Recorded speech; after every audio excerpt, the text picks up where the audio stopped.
Hello ladies and gentlemen, the Cider Drinker here with another Cider Drinker Discusses. The first thing I'll say is if you hear any whining in the background, it's because I'm currently processing my latest review, which will actually be up before this one. So that makes a lot of sense.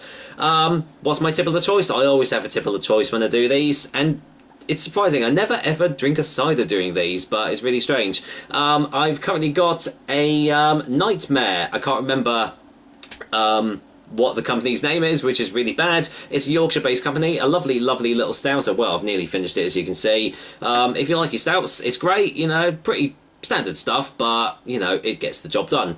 Anyway, that's not what you're here for. It is the topic of today. And it actually came about because one of my... sorry, I'm just currently scrolling through. It came about because one of my subscribers, Streamleazefishhouse, I hope I've pronounced your username correctly, mate. He's been quite an avid viewer of my show for quite a while now, and he did come up with a really interesting comment. I'll read it out to you. Your reviews are always good. Well, thank you very much, always appreciated. But I must admit I am not so keen on the Orchard box stuff because I'm so unlikely to come across this stuff to buy a single bottle to try it out. Most of the ciders in your reviews we can get on the websites, but £32 for 12 bottles is rather expensive when I might not like it. I feel this is more a fault of the producer of the cider than yourself. That is such a valid point. I've said for quite a while now that more cider companies and cider producers need to allow people to buy their bottles singly. And I don't really understand why more producers aren't doing this.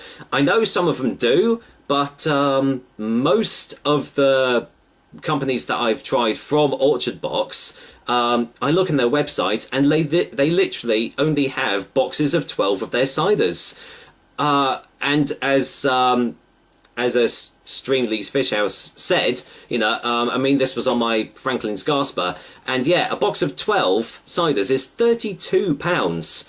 That's not including delivery charge. Now, if you've not tried the cider before, even if you've watched my review, I mean, it's still an opinion, you know, so you still might not like it. And to spend all that money plus delivery charge on something that you might not like is asking quite a lot. So I wholeheartedly agree with you, mate. I really just don't understand why producers don't offer more variety, you know, even if it's, you know, a box of 6 or, you know, or in the best way, you know, allow you to buy their cider singly. I can kind of see it. I don't know whether it's going to be not as cost effective because obviously you've got to, if someone just buys a single bottle of cider, then they have to distribute that to the person, and obviously that wastes packaging and stuff. But companies can easily get around this. I'm sure they can do like you know, a minimum order of, I don't know, 4 bottles or something, you know, but still allow people like myself to buy the cider singly.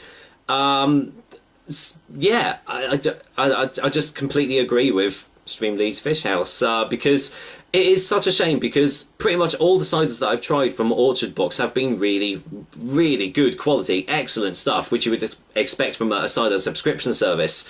But the fact that they aren't more readily available, or they are available but you have to pay an extortionate amount of money to get them delivered to you, I think is a bit of a travesty, really, because it's stopping people basically trying out these ciders and, you know, growing to love them.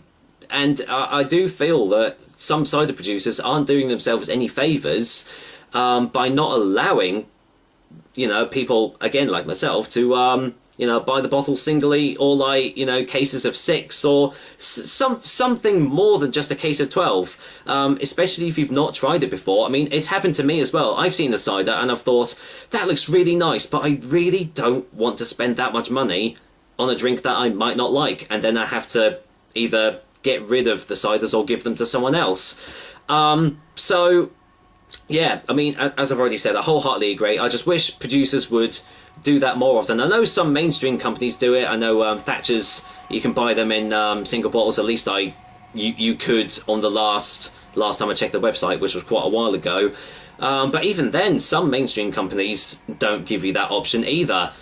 whether that's because you can get most of their ciders in supermarkets or not, but some of them are like limited editions which you can only get on the site, on their website, and even then you have to buy like a case of 6 or something or more in order to try it out.